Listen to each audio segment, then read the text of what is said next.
महाराज पिया खुशी में ढालो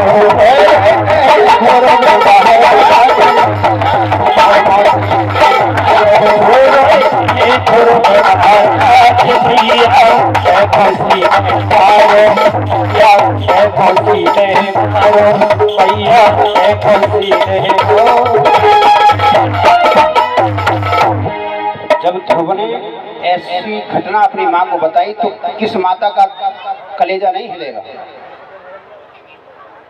सुनीति ऐसे हो गई जैसे दावानल से कोई लता झुलस जाती है और अपने पुत्र को, इतने पर भी अपने पुत्र को समझाती हुई सुनीति कहती है कि बेटा, अरे तेरी सौतेली माँ है, अगर ऐसा कह भी दिया तो इसमें बुराई की क्या बात है।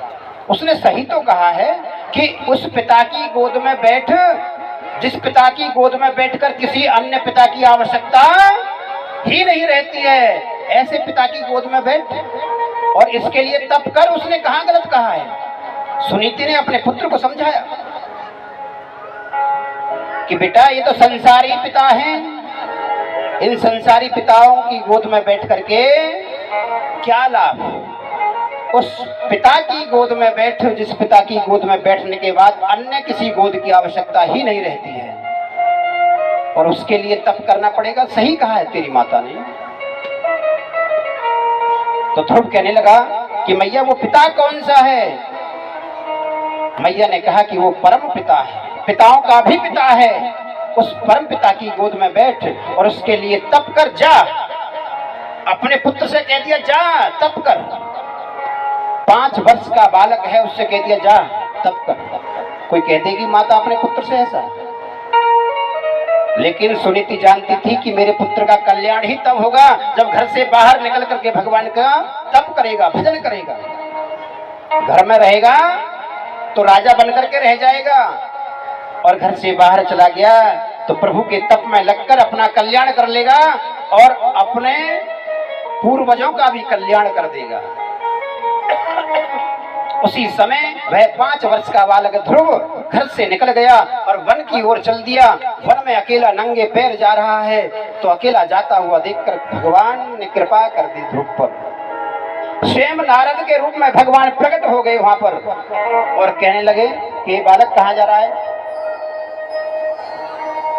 ध्रुव ने कहा कि वन में भगवान की तपस्या करने के लिए जा रहा हूं, क्योंकि भगवान की गोद में मुझको बैठना है।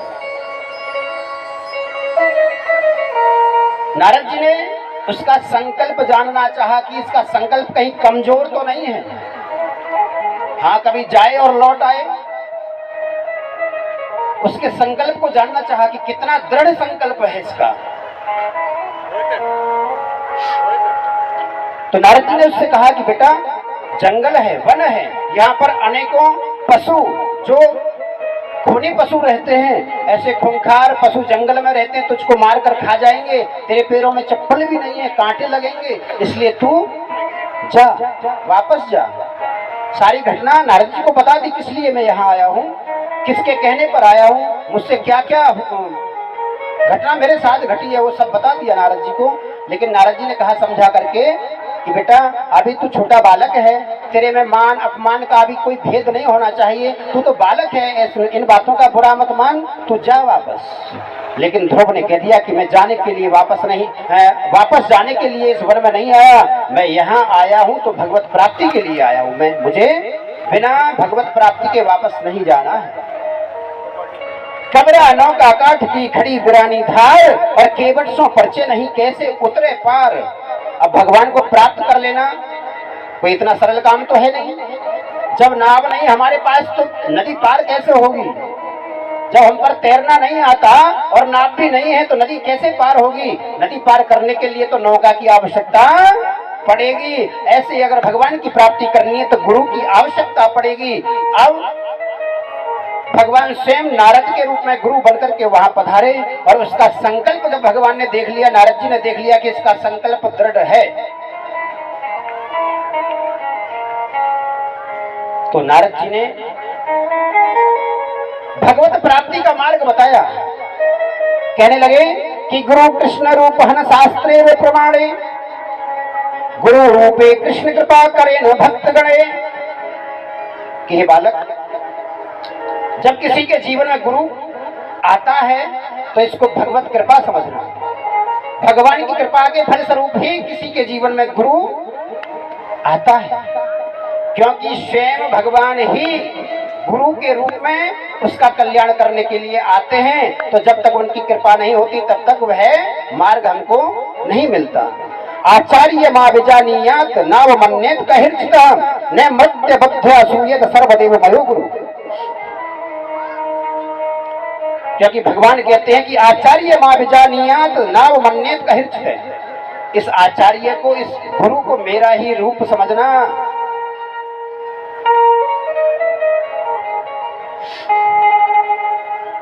अब देखो ये ना, इतनी तेज आवाज जो मैं बोल रहा हूं ना वो नहीं आ रही। अब सबकी नजर वहां पर टिकी हुई है।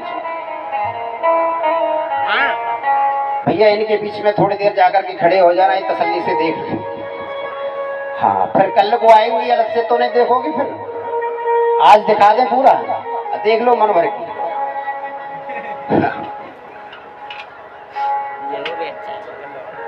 बहुत सुंदर हमारे शर्मा जी बड़े प्रिय हैं और समय समय पर मुलाकात भी हमारी होती रहती है। हाँ, 2, 4, 6, 8 दिनों में ही हो जाती है मुलाकात। बड़ा प्रेम मानते हैं हमसे और हम भी बड़ा प्रेम करते हैं उनसे। और हमारा और हमारे समस्त परिवार का स्वागत करने के लिए मंच पर पधारे हैं। हम इनका हृदय से स्वागत करते हैं अपनी तरफ से भी, और भगवान से इनकी मंगल कामना की याचना करते हैं कि ईश्वर ऐसे ही भक्तों को सद्बुद्धि प्रदान करते रहें।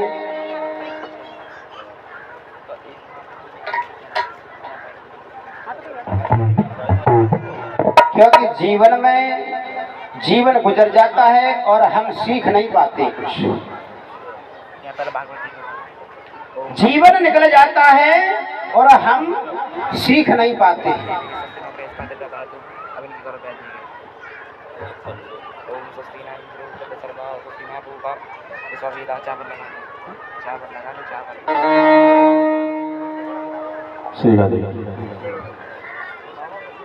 भागवत जी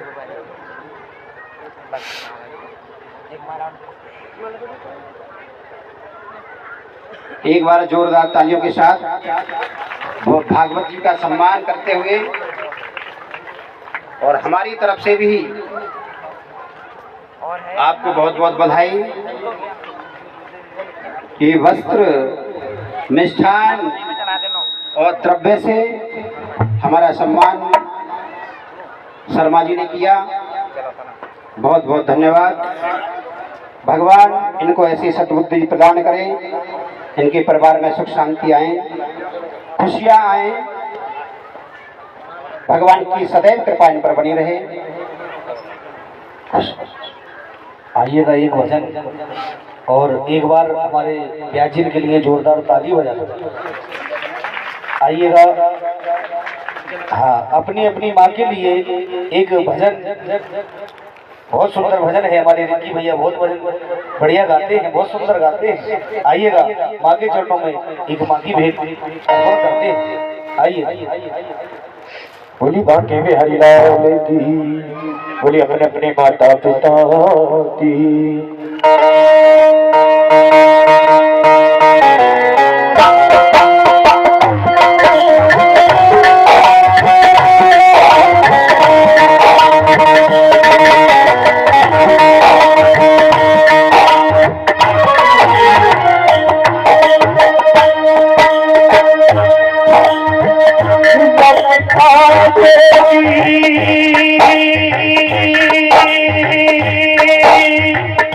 कहता